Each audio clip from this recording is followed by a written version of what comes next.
ada fenomena bahwa, oh ternyata kenapa sih kok minat sainsnya siswa itu menurun di Amerika, sehingga ini menimbulkan satu kekhawatiran. Ketika memang inkonsistensi itu muncul di tataran kebijakan, maka yang penting itu adalah konsistensi di dalam hati para guru.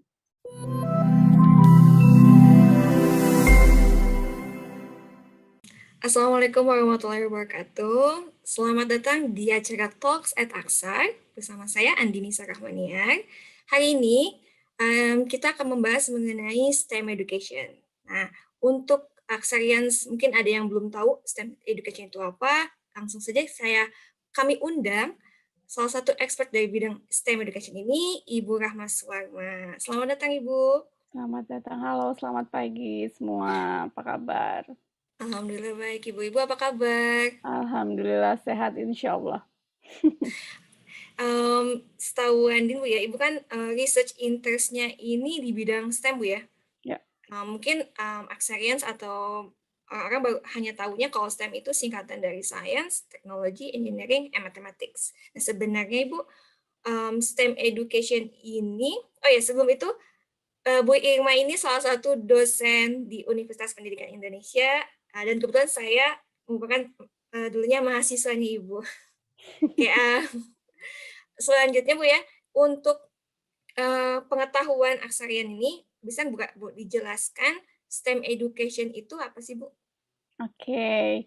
Tadi sudah Andin katakan ya, kalau STEM itu sebenarnya singkatan dari S-nya Science, T-nya Teknologi, E-nya Engineering, M-nya Matematik. Semuanya kan itu disiplin ilmu yang memang sudah ada sebenarnya dari sejak dulu. Hanya terkadang apa namanya hanya dijadikan sebagai suatu slogan saja, gitu kan, sebagai suatu akronim saja. Ada dari tahun 1960 dulu, sudah dikembangkan oleh NSF di Amerika. Namun kemudian karena ada fenomena bahwa oh ternyata kenapa sih kok minat sainsnya siswa itu menurun di Amerika, sehingga ini menimbulkan satu kekhawatiran.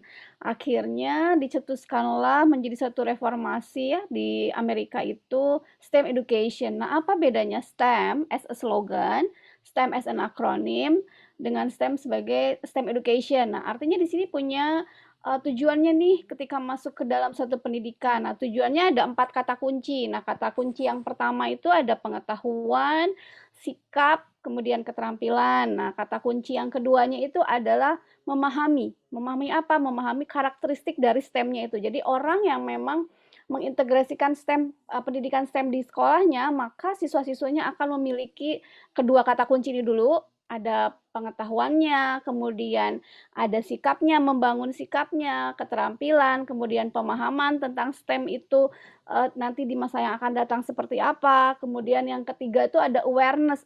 Awareness itu kepekaan. Artinya peka terhadap lingkungan, peka terhadap isu-isu STEM. Artinya begini, kalau sebagai contoh nih ya, karena dulu saya di Jepang kan sekolahnya. Pemerintah Jepang sudah sangat aware nih dengan bagaimana cara mengelola suatu lingkungan agar lingkungan itu bersih, nyaman, gitu ya. Sebagai contohnya kalau di Jepang itu solokan tuh kan bersih, rapi, sampai sampai bening gitu ya, karena apa namanya sampai bisa ditanamin ikan. Kok bisa kayak gitu ya, gitu kan? Padahal sama-sama dengan kita gitu ya, pembuangannya sama, apa yang dilakukannya pun sama. Nah, kenapa? Karena mereka punya awareness. Nah, awareness terhadap lingkungan ini didukung oleh tadi pemahaman tentang STEM-nya dan juga pengetahuannya, gitu kan. Nah, yang keempat itu adalah engagement. Jadi, kalau siswa yang memang dia sudah dapat nih STEM education-nya, maka dia akan tertarik terus nih sama semua isu-isu STEM gitu. Apapun yang terjadi dengan perkembangan STEM itu mereka akan terengage dengan baik dan akhirnya akan nge-shape suatu attitude, suatu sikap, suatu keterampilan yang memang bisa sesuai dengan tuntutan zaman, harapannya gitu. Karena kan sekarang teknologi sudah sangat berkembang ya gitu dan kita manusia harus bisa beradaptasi dengan perkembangan itu. Itu sih sebenarnya. Jadi sebenarnya STEM itu bukan hanya tentang slogan Bu ya, tapi itu lebih dalam lagi maknanya. Dan juga tadi kan Bu sebut kalau misalnya awalnya itu dicetuskannya itu waktu tahun 1960 di Amerika Bu ya. Nah bisa dijelaskan Bu sejarahnya nih. awal mulanya STEM education itu ada di Amerika ini? Oke. Kalau STEM education-nya itu mulai tahun 2000-an ya, ketika masa Presiden Obama memimpin gitu ya. Nah, tapi kalau slogan STEM-nya itu sendiri itu ada tahun 1960. Dari NSF dulu ada satu perkumpulan, ceritanya perkumpulan asosiasi untuk para ilmuwan, technician, engineer, semua bersatu gitu dalam satu kolaborasi dan asosiasi. Nah, mereka tuh bingung nih mau namain apa nih, kegiatan itu. Kalau SMAP jadinya jelek gitu ya. Kalau misalkan, yang lain juga nggak terlalu familiar, akhirnya mereka pakainya STEM lah muncul, Science, Teknologi, Engineering, Mathematics. STEM Mhm. itu masuk ke art masuk, masuk ke scientist masuk gitu ya. Jadi, istilah STEM ini bisa global sifatnya, kepada siapapun, baik itu sebagai kepada scientist, kepada technician, engineer, itu semua bisa masuk. Itu tahun 1960 oleh NSF, National Science Foundation-nya Amerika. Nah, sedangkan ketika zaman Obama, Presiden Obama tahun 2000, beliau melihat bahwa, wah ini kayaknya minat STEM-nya menurun nih, ada apa nih gitu kan. Ternyata dia katakan bahwa, oh standar yang selama ini sudah dipakai di Amerika itu ternyata tidak mampu untuk membuat siswa interest sama science. Nah, gimana nantinya kalau misalkan semua orang tidak setuju, tidak suka tentang sains, siapa dong yang akan jadi scientist ke depannya, kata Obama waktu itu kan. Hanya Mhm. manggillah para pakar pendidik nih harus kayak gimana. Ya udah dicetuskanlah yang namanya Sputnik Moment dari yang STEM education itu. Akhirnya jadi mendunia mulai dari Amerika, mereka menyiapkan dari tahun 2000 mereka mulai, tapi baru siap standarnya itu NGSS-nya itu di 2013 gitu. Jadi mereka tuh memang waktunya nggak apa ya, nggak langsung tiba-tiba dadakan gitu, nggak. Tapi mereka melihat dulu, mereka bikin standarnya pun itu by proses gitu ya, nggak langsung ujug-ujug gitu ya. Dan itu Iya. diuji cobakan dulu gitu. 2013 baru ada yang namanya Next Generation Science Standard. Nah, itu diharapkan ke depannya di Amerika muncul saintis-saintis karena kan sekarang di Amerika ketika Andin di Amerika saintisnya itu banyak datang dari mana? Pakistan, India, Iya, Bangladesh, nggak ada loh yang international students Amerikanya. banyak kan? Ya, itu makanya itu hanya mereka khawatir dong gitu dengan keadaan itu. Itu sih sejarahnya di situ. Berarti emang dari ini dari minatnya American sendiri yang kurang, emang waktu di Amerika sendiri pun lebih banyak yang concern ke science tuh emang international students Bu ya. Yang Mhm, American tuh mereka mungkin lebih ke kayak bisnis, mhm, mereka lebih concern ke sana dibandingkan science. ya. Oke, terus bukan itu dari Amerika Bu ya.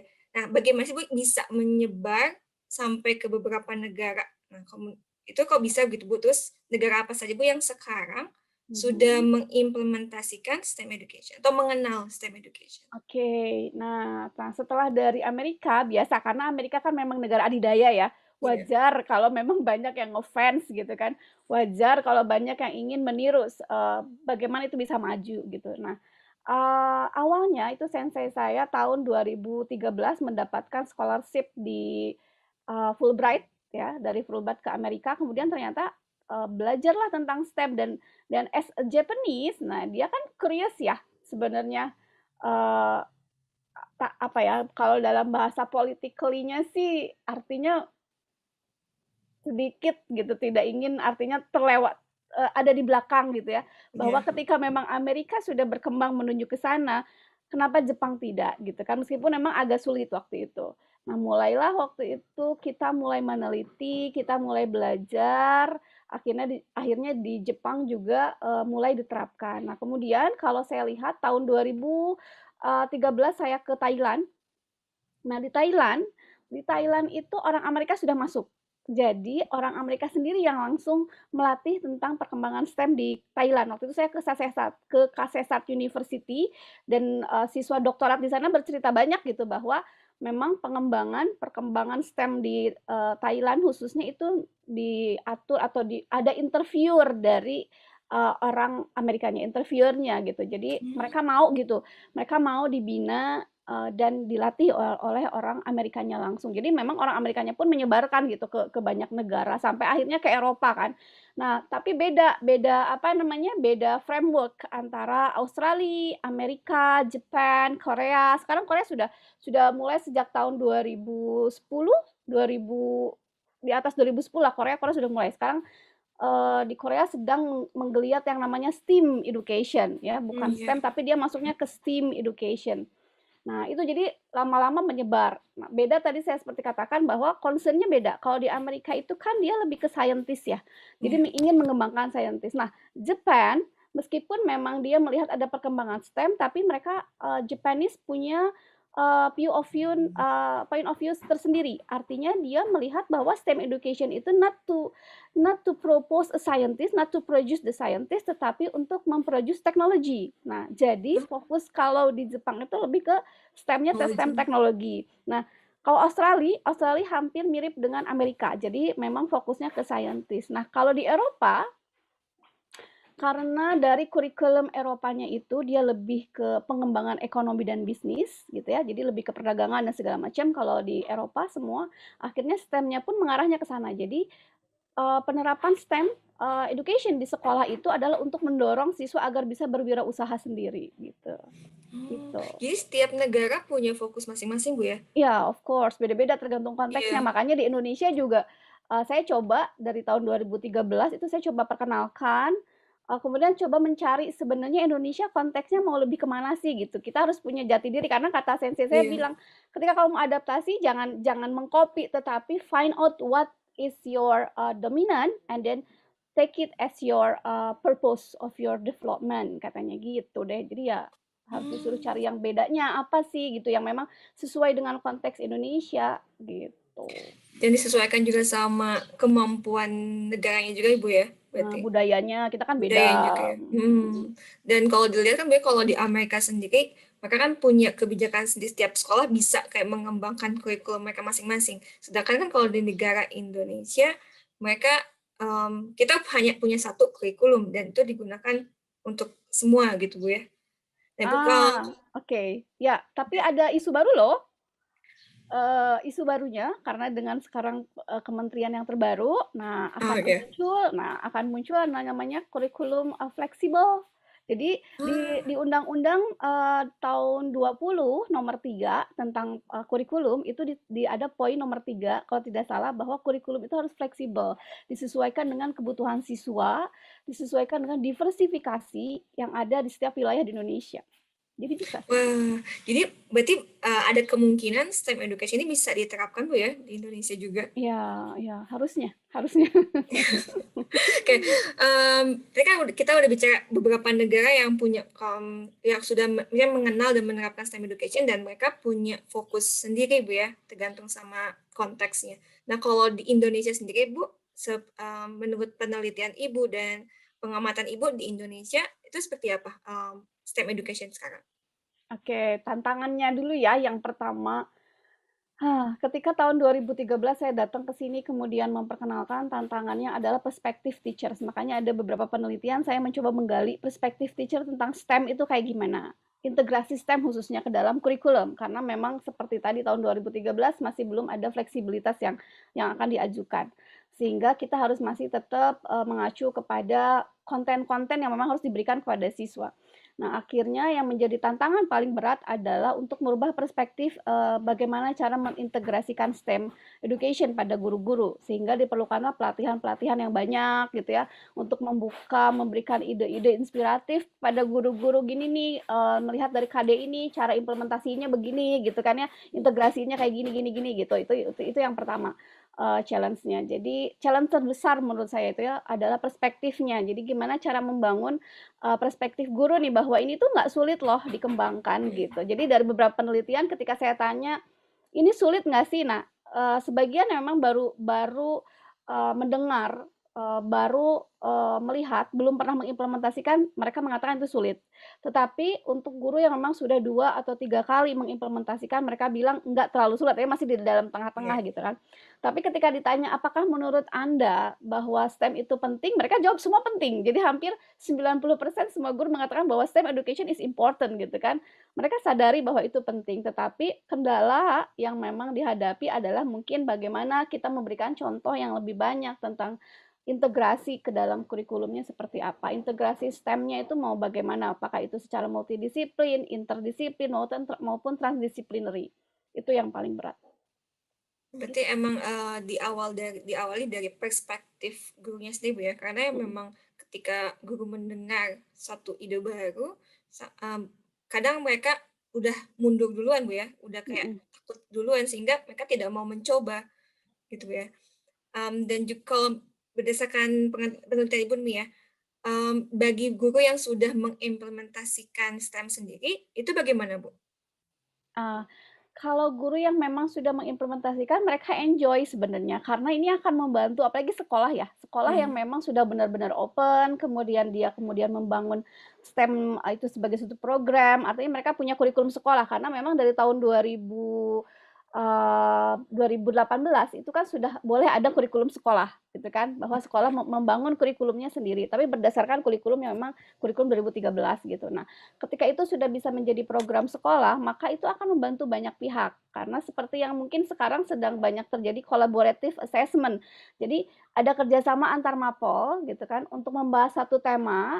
Nah, tema inilah yang akhirnya nanti bisa melatihkan pengetahuan dan juga keterampilan yang sama, sehingga akan terintegrasi yang namanya interdisiplin dan multidisiplin. Jadi di sekolah itu nggak jalan lagi masing-masing nih, matematika mhm. jalan matematika masing-masing gitu kan, guru IPA masing-masing. Padahal sebenarnya kan secara disiplin itu mereka saling membutuhkan.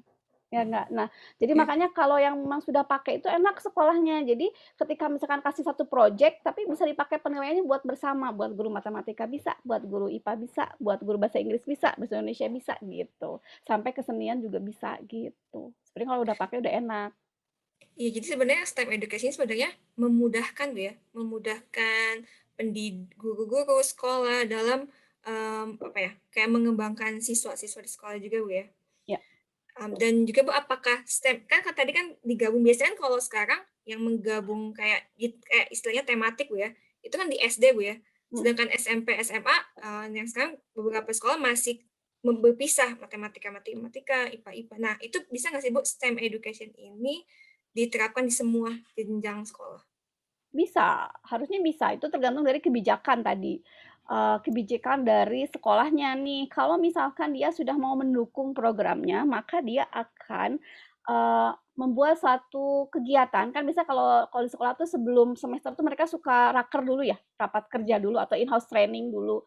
Nah, disitulah akan didiskusikan, akan dibuka, KD-nya, akan dibuka kurikulumnya, konten apa saja sih yang bisa dikerjasamakan gitu kan, konten apa saja sih yang bisa dikolaborasikan antara matematika, fisika, kimia, biologi gitu kan. Karena di kimia ada energi, di fisika ada energi juga bisa, di biologi juga sama, tetapi fokus kajiannya kan yang berbeda gitu. Tapi Iya. kita lihat bisa nggak sih gitu. Cukup satu aja dalam satu semester dulu gitu untuk Indonesia saya hanya mentargetkan satu kali aja dulu dalam satu semester kalau yang baru awal-awal gitu untuk mereka berkolaborasi saling mengkaitkan satu dengan yang lainnya itu satu aja dulu jadi bisa sebenarnya gitu. Mau di TK juga bisa karena kan di sini teknologi di sini jangan dianggap sebagai sesuatu yang memang high tech, tetapi dari Iya, low tech mhm, juga bisa kan. Jadi misalkan mhm. menggunakan gunting dan segala macamnya. Yang penting engineering practice-nya itu bisa dilatihkan dari mulai jenjang paling rendah sampai yang paling tinggi. Karena di Amerika juga itu sudah dari Iya, kindergarten kan iya. gitu. Harusnya bisa sih di kita juga. Iya sih, Bu, jadi emang STEM ini kan kadang ada yang apa ya, berpendapat kalau STEM ini harus menggunakan teknologi tinggi. Hmm. Kadang mereka mengsangkut pautkan waktu saya kan waktu itu peneliti tentang STEM, Bu, ya. Jadi kayak mencari tahu tentang perspektif guru juga dan emang beberapa guru menganggap kalau misalnya STEM ini berhubungan kayak pembuatan jembatan, pembuatan robotik. Jadi lebih ke high tech gitu, Bu. Hmm. Guru-guru di Indonesia itu, ada beberapa yang masih berpikiran seperti itu, tapi Hmm. pada kenyataannya STEM education ini enggak kayak gitu, Bu, ya. Bisa Hmm. menggunakan teknologi yang sederhana bahkan bisa, Bu, ya. Hmm. Hmm. Hmm. Ya. Eee, Lalu, Bu, kalau misalnya tadi kan dibilang kalau misalnya sebenarnya hampir 90% guru-guru di Indonesia itu menganggap kalau STEM itu penting. Nah, sepenting apa sih, Bu, STEM education diterapkan di Indonesia? Oke, sepenting apa? Sepenting sejauh mana sebenarnya tergantung dari sejauh mana Anda peka sebagai seorang bangsa Indonesia, sebagai seorang warga Indonesia ya, Iya, untuk membangun negaranya itu sangat tergantung nih kalau misalkan, iya, Anda menganggap bahwa gitu ya, "Ah, nggak penting," gitu kan, karena yang penting ya sudahlah hidup begini juga enak. Nah itu itu pasti mereka nggak akan menganggap penting. Tetapi ketika kita berpikir, saya berpikir nih ya, dengan adanya perkembangan teknologi, adanya revolusi 4.0 gitu, di mana sebagian besar pekerjaan-pekerjaan manusia yang dulu dilakukan oleh manusia kan sudah mulai tergantikan oleh teknologi, betul nggak? Nah, Iya. artinya kita sebagai manusia harus siap nih menjadi sumber daya yang jangan dikalahkan oleh teknologi, tetapi teknologi yang harusnya bisa membantu kita, artinya ya. Jadi kita yang harus bisa beradaptasi. Nah, gimana caranya? Ya pakailah dengan pendidikan yang betul gitu, pendidikan yang memang sesuai dengan kebutuhan zamannya. Jadi jangan sampai misalkan teknologinya sudah tinggi berkembang, tapi nggak ada literasi teknologi yang dilatihkan saat kita mendidik anak-anak kita. Padahal Hmm, sangat penting kan literasi iya. teknologi itu Mhm. seperti apa. Jadi jangan hanya bisanya konsumtif, jangan hanya bisanya menggunakan, tetapi nggak bisa merawat. Kan salah satu yang paling penting, yang paling dasar saja, orang dikatakan, berliterasi teknologi adalah kita kan ketika dia bisa merawat teknologi tersebut. Mmm, Ketika dia bisa memperlakukan teknologi sesuai dengan etika yang baik. Nah, yang seperti itu yang menurut saya makanya itu penting banget gitu, STEM mhm. education dikembangkan, mulai dari level yang paling tinggi paling rendah sampai ke yang paling tinggi gitu. Biar meskipun misalkan nanti di masa depan mereka nggak akan semua jadi scientist, nggak akan semua jadi Mhm. technician, nggak akan semua jadi engineer, tetapi at least tadi, mereka punya pengetahuan, punya sikap, setelah ada Iya. pengetahuan mereka bisa membuat sikap, dan ada keterampilan yang bisa, apa ya, bisa membuat bekal mereka di masa yang akan datang. Karena pasti demand-nya saingannya itu akan makin berat dong gitu ya, antara Mhm. bukan hanya saingan dengan manusia, tetapi saingan dengan teknologi juga kan. Nah, makanya Iya. kitalah yang harus bisa mengatur teknologi itu gitu, jangan sampai teknologi yang menguasai kita, kita yang harus bisa me-manage itu gitu. Jadi ya sangat penting kalau menurut saya. Jadi emang, tergantung kitanya, Bu, ya, Mhm, tergantung kita sebagai khususnya kayak sebagai kita sebagai pendidik, apakah itu penting atau tidak gitu ya. Kalau misalnya kita sebagai pendidik seharusnya itu harus penting, Bu, ya. Karena kan kita mhm, berpikirannya untuk menghasilkan, generasi selanjutnya yang tadi yang punya pengetahuan, sikap, dan keterampilan yang akan jadi bekal untuk, ke depannya. Lalu Bu, kalau misalnya tadi berhubungan tentang, implementasi STEM, Bu, ya. Jadi kalau di Indonesia sendiri, Bu, implementasi STEM-nya ini kan tadi udah ada, Bu, ya, yang ini. Itu, kira-kira, Bu, apakah hanya ada di kota besar atau mhm. sudah ada kayak di beberapa pulau yang lain gitu, Bu? Oh, sudah banyak. Jadi kemarin kan, alhamdulillah ya kalau menurut saya perkembangannya sudah lumayan, yang penting sekarang tinggal dijaga konsistensinya. Jadi kemarin ketika saya mengadakan pelatihan, teacher training, itu hampir banyak dari Makassar ada, dari Aceh ada, dari NTB ada, dari Bali pun ada gitu. Jadi artinya antusiasmenya memang sekarang sudah menyebar ke seluruh Indonesia. Nah, yang penting adalah konsistensinya. Kita memberikan, contoh-contoh, kita memberikan, apa ya, best practice-nya seperti apa, karena memang, kendala yang banyak dihadapi itu adalah ketika, mengimplementasikannya dalam satu konten ini, gimana sih cara mengintegrasikan STEM-nya nih dalam konten materi Mhm. ini. Nah, itu yang memang, bisa menjadi kendala yang sangat besar buat para guru ya, karena itulah fungsinya pihak universitas sebenarnya untuk memberikan pengetahuan, untuk memberikan solusi-solusi, contoh-contoh gitu. Makanya juga harus ada komunitas nih gitu. Jadi mungkin nanti dari Aksar School bisa punya ide bikin community, teachers community, STEM teacher community gitu yang bisa mereka berbagi pengalaman dengan untuk konten ini saya ngajarinnya kayak gini loh, untuk konten ini saya ngajarinnya kayak gitu loh gitu. Itu mungkin akan lebih jadi ide yang menarik gitu. Wah, iya sih, Bu. Dan juga tadi kan kita bicara tentang gurunya, Bu, ya. Ada nggak sih, Bu, kayak pendapat dari kayak respon siswanya ketika mereka mendapatkan pembelajaran STEM gitu? Karena kan itu hal Oke. baru, Bu, ya. Jadi apakah respon siswa itu menerima, siap Mhm. menerima atau bahkan sebaliknya? Oke, kalau yang selama ini saya amati, untuk yang di perkotaan ya, kalau untuk yang di perkotaan mereka antusias gitu, karena memang ini hal baru, di mana, mereka dilatih untuk lebih kreatif, mereka lebih, dilatih untuk, bisa bergerak kalau dalam kelas gitu kan, Hmm. nggak cuman mendengarkan tetapi mereka juga berpikir secara kritis dari masalah yang kita berikan, dari tantangan-tantangan yang kita berikan, mereka mencari ide, mereka menjadi solusi. Jadi akhirnya mereka merasa tertantang dan merasa ini beda loh dibanding yang biasanya gurunya lakukan gitu. Nah itu jadi satu titik motivasi buat mereka sehingga mereka bisa menyenangi belajar sains atau IPA. Itu saya senang kalau poinnya di situ aja. Nah, kalau misalkan di ruler ya, maksudnya dulu saya sempat ke Bojonegoro yang jauh di daerah Jawa Timur. Nah, Jawa Tengah apa Jawa Timur gitu.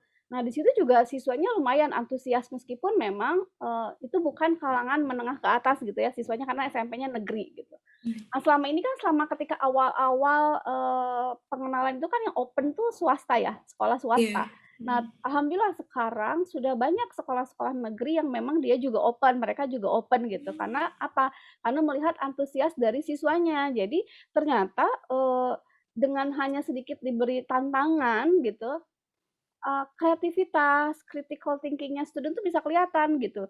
Jadi anak-anak yang memang dulunya kelihatan aloof banget gitu, pendiam banget, mereka pemalu, tapi ketika diberikan tantangan atau pembelajaran berbasis STEM itu ya, masuk, akhirnya yang ini jadi kelihatan loh gitu, mereka punya bakat lain loh gitu. Itu kayak gitu-gitu yang memang akhirnya juga menjadi titik poin kesadaran ya bagi para guru gitu, bahwa oh ternyata memang ini bisa menggali sisi lain gitu dari siswa gitu. Dan siswa senang dan yang paling saya senang karena saya juga ada program kan di STEM Education Center-nya UPI.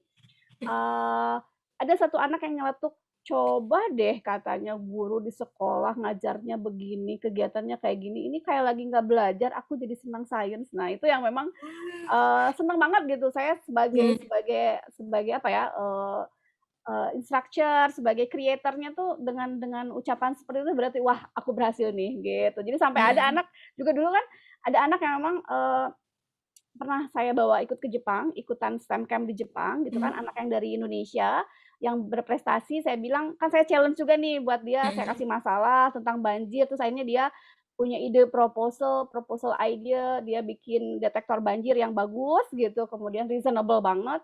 Akhirnya saya bawa ke Jepang dan akhirnya sekarang anak itu sudah, kuliah kayaknya dan sempat bilang, "Saya berubah karena saya ikut STEM." Padahal dulunya dia tuh ya kata ibunya, kerjaannya tidur sampai malam, apa, tidurnya malam, main game terus, tidurnya baru jam 2 malam, tiap ke sekolah tiap hari nggak pernah berhenti dihukum karena kesiangan terus, datangnya jam 8 terus. Tapi ketika dengan pengalaman dia nih, ketika saya challenge, saya kasih ini, dia berubah dan dia bilang, "Saya mau sekolah di Jepang," katanya gitu. "Saya mau jadi scientist, saya mau jadi engineer," dia bilang gitu. Jadi ya saya bersyukurlah ternyata ada imbasnya lah gitu, ternyata benar bahwa itu can shaping students attitude gitu. Jadi yang tadinya memang dia gamers, nggak mau belajar, tidur, terus kerjaan di sekolah juga ada karena dia main game sampai jam 2 malam, akhirnya dia kan di sekolahnya tidur, terus dihukum terus tiap hari. Tapi akhirnya dia bisa ganti, change his mind gitu. Itu yang paling saya suka. Berarti emang bener Bu ya, kalau STEM education ini sebenarnya selain emang membuat apa ya, membantu guru juga atau memudahkan mereka dalam mengembangkan siswa, mereka juga untuk siswanya sendiri bisa itu ya, bisa apa ya, bukan kayak mengubah, kayak membentuk attitude dan juga apa ya, interest-nya mereka. Jadi mereka jadi tahu, oke saya interest di science, saya interest ke sini. Wah hebat Iya. Bu ya kalau STEM education ini. Iya, makanya Amerika mah udah berpikir kan, orang Amerika mah Iya, iya kan caranya gimana nih biar saintisnya ningkat ya, banyaknya pilih bisnis sama sejarah kata orang Amerika. Nanti kalau iya. kayak gini saintis di Amerika hilang, teknologi mereka nggak akan berkembang dong, gitu. Iya, Ya karena kan mereka enggak? Amerika tidak mau tertinggal juga, Bu, ya. Iya, of Makanya course. soalnya emang Makanya. Amerika tuh emang mereka apa ya, tertariknya lebih ke bisnis. Karena emang Mhm. di kelas sains pun, Bu, di kelas waktu saya kuliah pun mereka banyaknya Amerika kayak cuma satu atau 2 orang. Ya, memang, Sisanya karena tuh menyeramkan katanya kalau masuk sains tuh. bahkan teman saya sendiri pun yang emang satu kelas ya American juga, dia bilang, "Wow, science now." Iya kan? Nah, itu yang harus dirubah, makanya Obama udah bener sih intinya ya memang banyak mereka Iya. juga masih berkembang sekarang. Dan saya juga lihat emang ada Bu ya, emang ada panduannya khusus STEM education kalau di Amerika sendiri. Ya, Kalau untuk di Indonesia Bu nih, ada nggak sih Bu kayak panduannya untuk para guru, mengimplementasikan STEM? Belum belum ada, Belum ada? kita lagi mau buat yuk. Boleh Bu. Iya, memang belum. Jadi memang belum terikat ya, belum ya gini, seperti saya katakan bahwa konsistensi itu penting. Jadi ketika memang ada program nih dari pemerintah dulu saya sempat gitu ya diajak gitu untuk membuat satu naskah buku, panduan gitu. Tapi akhirnya, apa namanya, itu tidak berlanjut gitu. Mmm, Makanya itu saya katakan bahwa konsistensi itu penting gitu. Jadi ketika suatu sekolah, apa namanya, leadership-nya sudah bagus, maka dia akan konsisten. Ketika pemerintah ingin mencanangkan, ini harus konsisten gitu, jangan ganti lagi sama yang ini, ganti lagi gitu. Nah itu kan, jadinya membingungkan ya. Nah makanya itu saya iya, sih berharapnya dari gurunya aja deh yang konsisten gitu, bahwa memang di mhm, hatinya tertanam. Sama seperti yang guru Jepang kan bahwa, ketika saya tanya, eee dulu kan saya satu lab dengan guru yang memang dia ngambil S2 kan, terus saya tanya, apa namanya, "Apa yang kamu tahu tentang learning model?" They don't know, they say, "No, I don't know." Nah, "What do you know about" saya cek lagi ya, "Do you know mmm, about project based learning?" "I don't know." Terus aku tuh kaget kan, "So what do you know? What do you do when you come to the class?" Dia hanya katakan satu hal bahwa yang penting itu bagaimana cara anak paham. Jadi mmm, dia tuh ngulik gimana sih caranya anak paham. Jadi muncullah project base buat kita itu project base, tapi dia nggak tahu iya, kalau itu namanya project base gitu kan.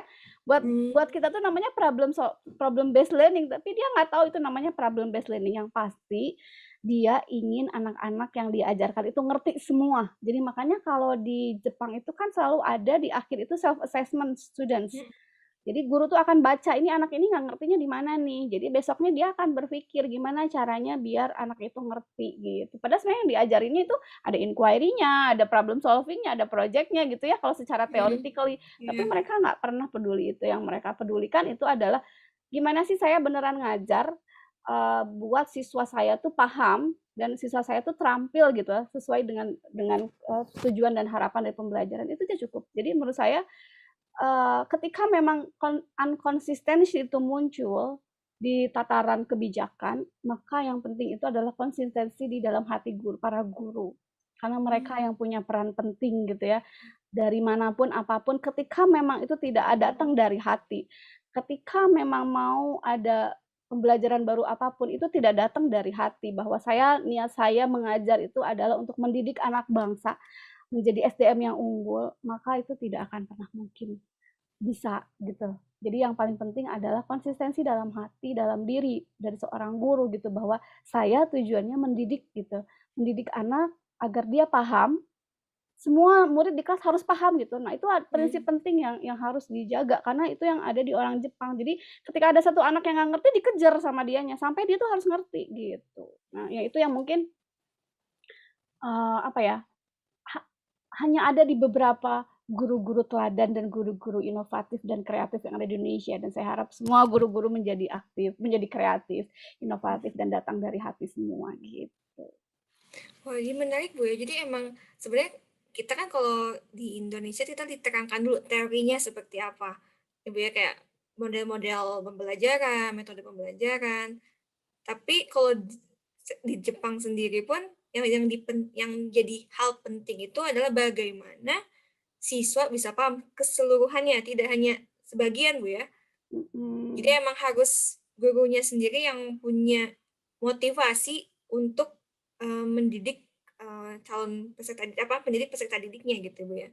Iya, padahal di Indonesia aturannya sudah ada di Undang-Undang, Iya, tahun 20, nomor 3 itu sudah jelas banget bahwa setiap siswa mendapatkan hak yang sama. Nah, cuman mungkin iya benar. implementasinya itu yang memang, apa ya, seperti saya bilang memang harus datang dari hati gitu.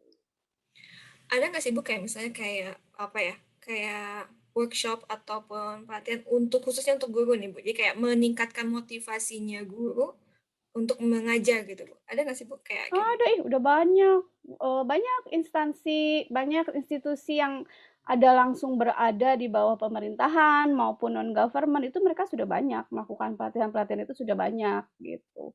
Hanya, nah perlu dipertanyakan kembali impact-nya, kan itu balik ke diri masing-masing ya. Oh iya, betul. Banyak, Betul ya. pelatihan mah udah banyak. Nah, cuman itu tadi konsistensi sama back to your heart. Jadi yang memang paling penting adalah asking your heart, why you become a teachers? What is your purpose Iya, to be teachers? Itu sih yang betul penting. betul. Sebab kalau misalnya dari sisi STEM-nya lagi, Bu, ya, kita kembali ke STEM education-nya, dari kan tadi Bu udah bilang ya, ada beberapa kayak seminar tentang STEM education.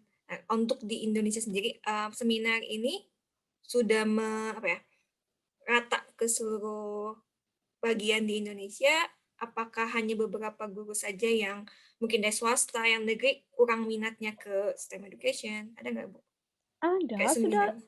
kalau seminar kita kemarin, tema yang tahun kemarin almost every university ngangkatnya STEM, tahun kemarin ya. Dari Mhm. Aceh pakainya STEM karena, Aceh kebetulan, dapet dana dari Amerika, dari USAID. Oh, Kemudian kita juga di UPI juga sempat, apa namanya, seminarnya tentang STEM. Yang tahun ini, eee, juga ada beberapa universitas yang memang, concern juga tentang STEM.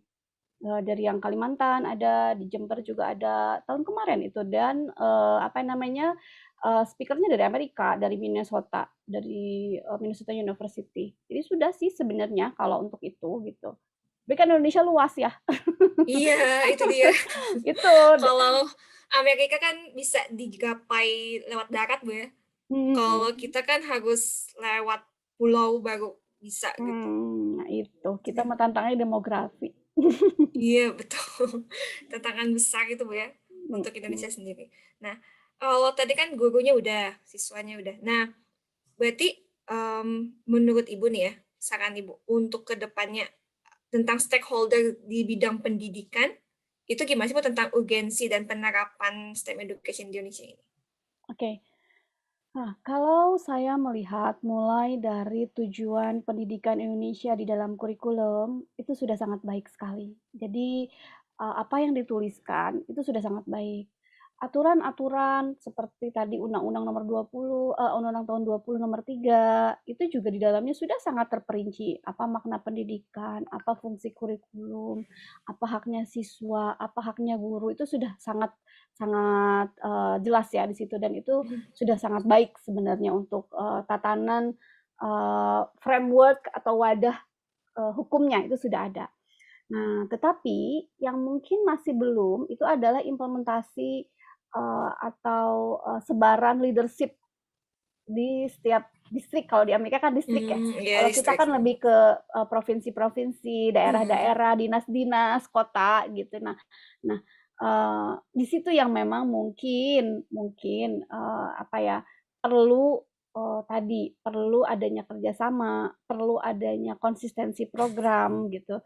Sehingga nanti ketika turun ke bawah, itu menjadi hal yang menguatkan untuk bagian mhm, betul. bawahnya. Jadi, di atas sudah bagus nih, wadahnya sudah bagus nih, undang-undangnya sudah Mhm, ada, iya. segala sudah ada. Hanya ketika turun ke bagian leadership di, bagian-bagian bawahnya, sebelum ke bagian yang satuan pendidikannya, nah itu yang memang, mungkin perlu ada, apa ya, kerjasama, perlu ada konsistensi, perlu ada, pembicaraan bersama programnya mau seperti apa gitu kan. Sebenarnya pemerintah udah bagus kan, udah banyak Mhm, apa ya, slot-slot yang disediakan gitu, hanya tinggal memanfaatkan dan karena memang tadi saya katakan bahwa, kita punya bonus demografi yang menjadi tantangan besar buat kita gitu, bahwa kita juga punya culture yang berbeda-beda.